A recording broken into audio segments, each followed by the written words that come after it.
প্রভাত news 18 digital এই মুহূর্তে আপনাদের সঙ্গে আবহাওয়ার আপডেট শেয়ার করব। কেমন থাকবে আগামী কয়েকদিনের আবহাওয়া, আগামী কয়েকদিন কলকাতার আবহাওয়া কেমন থাকবে, আগামী কয়েকদিন দক্ষিণবঙ্গের আবহাওয়া, উত্তরবঙ্গের আবহাওয়া এবং দেশের আবহাওয়া কেমন থাকবে। ইতিমধ্যেই পশ্চিমী ঝঞ্ঝার প্রভাব পড়তে শুরু করেছে উত্তর পশ্চিম ভারতের পার্বত্য এলাকা এবং উত্তর পশ্চিম ভারতের সমতল এলাকায়। আগামীকাল থেকে এর প্রভাব শুরু হবে। যে পশ্চিমী ঝঞ্ঝা ঢুকে গেছে এবং সেই পশ্চিমী ঝঞ্ঝা ও তার যে ঘূর্ণাবর্ত, এই দুইয়ের প্রভাবে ইতিমধ্যেই উত্তর পশ্চিম ভারতের যে পার্বত্য এলাকা সেখানে ঝড় বৃষ্টি, ঝোড়ো হাওয়া এবং তার সঙ্গে তুষারপাত শুরু হয়েছে।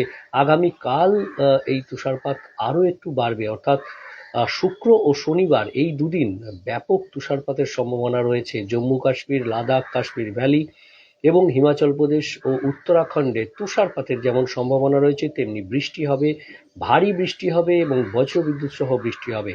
আগামীকাল থেকে সমতল উত্তর পশ্চিম ভারতের পার্বত্য এলাকায় যেমন আবহাওয়ার পরিবর্তন শুরু হয়েছে, ঠিক তেমনি সমতলেও এই পরিবর্তন শুরু হবে। আগামীকাল থেকে ঝড় বৃষ্টি, অর্থাৎ 30 থেকে 40 কিলোমিটার বেগে দমকা ঝোড়ো হাওয়া, তার সঙ্গে বজ্রবিদ্যুৎ সহ হালকা মাঝারি বৃষ্টি, কোথাও কোথাও 1 পশলা ভারী বৃষ্টির সম্ভাবনা রয়েছে। পাঞ্জাবে ভারী বৃষ্টির সম্ভাবনা সব থেকে বেশি। তবে হরিয়ানা, চণ্ডীগড়, দিল্লি, রাজধানী দিল্লি এবং উত্তরপ্রদেশের কিছু এলাকা এবং রাজস্থান, এই সমস্ত জায়গাতেই এই হালকা ঝোড়ো হাওয়া এবং সঙ্গে বজ্রবিদ্যুৎ সহ বৃষ্টি, অর্থাৎ একটা দুর্যোগপূর্ণ আবহাওয়া এই মার্চের শুরুতেই, অর্থাৎ আগামীকাল মার্চ মাসের শুরু এবং এই শুক্রবার থেকে সোমবার পর্যন্ত এই পরিস্থিতি থাকবে। তার মধ্যে শুক্র ও শনিবার এই দুদিন পরিস্থিতি সব থেকে বেশি দুর্যোগপূর্ণ আবহাওয়া থাকবে। উত্তর পশ্চিম ভারতের পার্বত্য এলাকা এবং উত্তর পশ্চিমের সমতল এলাকায় এই পরিস্থিতি যখন থাকবে, তখন অন্যদিকে একেবারে এই পশ্চিমী ঝঞ্ঝা যখন পূবের দিকে আসবে, তখন সিকিম, অরুণাচল প্রদেশ এবং উত্তর পূর্ব ভারতের রাজ্যগুলিতেও একটু বৃষ্টির সম্ভাবনা রয়েছে, বজ্রবিদ্যুৎ সহ বৃষ্টি। অরুণাচল প্রদেশে তুষারপাতের সম্ভাবনা, শিলাবৃষ্টির সম্ভাবনা রয়েছে, সিকিমেও তাই। উত্তরবঙ্গের ওপরের দিকের এলাকা অর্থাৎ দার্জিলিং, সান্দাকফু এবং এই যে একেবারে সিকিম সংলগ্ন উঁচু পার্বত্য এলাকা, সেখানেও একটু আবহাওয়ার পরিবর্তন হতে পারে। তবে তুষারপাতের সম্ভাবনা সেভাবে না থাকলেও সিকিমের যে তুষারপাত হবে তার একটা প্রভাব কিঞ্চিত পড়তে পারে, এমনটাই সম্ভাবনা। তবে বৃষ্টি হবে, বৃষ্টি বাড়বে, 2-1 জায়গায় শিলাবৃষ্টি হতে পারে।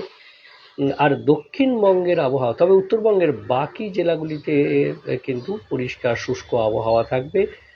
আবহাওয়ার পরিবর্তন, কিছুটা আংশিক মেঘলা আকাশ হতে পারে। শনিবার অর্থাৎ শনি ও রবি এই দুদিন উত্তরবঙ্গের আবহাওয়ার একটা পরিবর্তন হতে পারে। দক্ষিণবঙ্গের ক্ষেত্রে আবহাওয়ার পরিবর্তন রবিবার থেকে হবে। রবিবার, সোমবার, রবিবার থেকে মূলত এই বৃষ্টি শুরু। রবি ও সোম এই দুদিনই বৃষ্টির সম্ভাবনা থাকছে দক্ষিণবঙ্গে। তার আগে পর্যন্ত শুষ্ক আবহাওয়া, অর্থাৎ বাতাসের জলীয় বাষ্পের পরিমাণ কমবে, শুষ্ক আবহাওয়া থাকবে এবং একই সঙ্গে দিন ও রাতের তাপমাত্রা বাড়বে। ইতিমধ্যেই কলকাতায় দিনের তাপমাত্রা 20 ডিগ্রির ওপরে এবং রাতের তাপমাত্রা অর্থাৎ সর্বনিম্ন তাপমাত্রা 20 ডিগ্রির ওপরে, 20 ডিগ্রি সেলসিয়াসের ওপরে, এবং দিনের তাপমাত্রা অর্থাৎ সর্বোচ্চ তাপমাত্রা সেটাও 30 ডিগ্রির ওপরে উঠে গেছে। আগামী কয়েকদিনে এই তাপমাত্রা স্বাভাবিকের ওপরেই থাকবে, এমনটাই অনুমান আবহাওয়াবিদদের।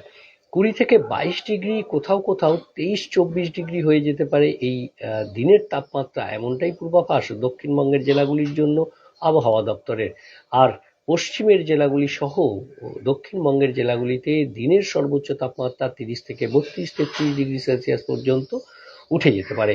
আর একই সঙ্গে এই আবহাওয়ার পরিবর্তনের ফলে শনিবারের পর আবার জলীয় বাষ্পের পরিমাণ বাড়বে এবং পূবের হাওয়া অর্থাৎ দক্ষিণা বাতাসের সঙ্গে পশ্চিমী ঝঞ্ঝার শীতল বাতাসের সংস্পর্শে আবার বৃষ্টির সম্ভাবনা। মূলত পশ্চিমের জেলাগুলিতে এই বৃষ্টির সম্ভাবনা বেশি থাকবে। পশ্চিমের জেলাগুলির মধ্যে পুরুলিয়া, বাঁকুড়া, বীরভূম, পশ্চিম বর্ধমান, মুর্শিদাবাদ এবং পূর্ব ও পশ্চিম মেদিনীপুর, পূর্ব বর্ধমান এবং ঝাড়গ্রাম এই জেলাগুলিতে বৃষ্টির সম্ভাবনা বেশি।